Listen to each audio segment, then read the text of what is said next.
So hello guys, welcome back sa I Am Sikat Vlogs. Ngayon may trivia ako sa inyo na ibibigay, kasi may na-experience tayong maganda. So ito, pakita ko sa inyo. Labas tayo.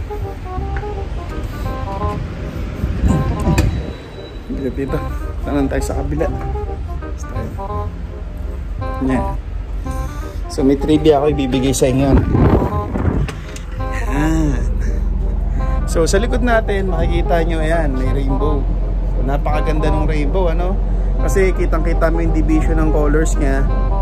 Tapos sobrang liwanag nya, yung barko natin papasok sa loob nyan. Kung makikita nyo yung rainbow, dalawa sila. Dalawa, may isa rito tapos may isa pa dyan. Okay? Yung dalawa na yan, hindi yan laging nangyayari, nangyayari lang yan every 20 years.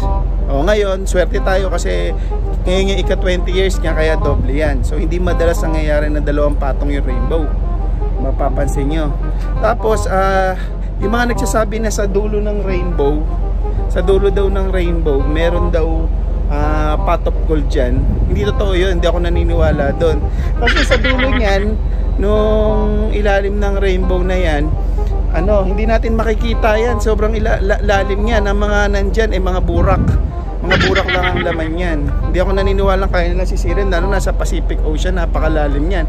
Kahit yung magsusukat yan, may hirapang tignan yung ilalim yan. Kaya ang nasa ilalim yan, hindi pot of gold. Pero ito yung totoo. Ito yung totoo dyan. Dito sa rainbow na to, kung makikita nyo pagpasok natin dyan, okay, paglapag punta natin to sa kabilang side, ibang dimension na yon, ibang dimension na ng mundo yon. Pagka nandito ka sa na to, nasa side ka pa na to, normal pa yung mga tao, pero pag punta dun sa may kabila, yun, mga abnormal na yung mga tao, kasi ibang dimension na yun ng mundo okay. So salamat, sana may natutunan kayo sa vlog ko. Okay, so ang ganda ng rainbow, perfect na perfect yung pagkakabilog nyo, tas dalawa pa. Okay, alright, thank you. It sound right, boy.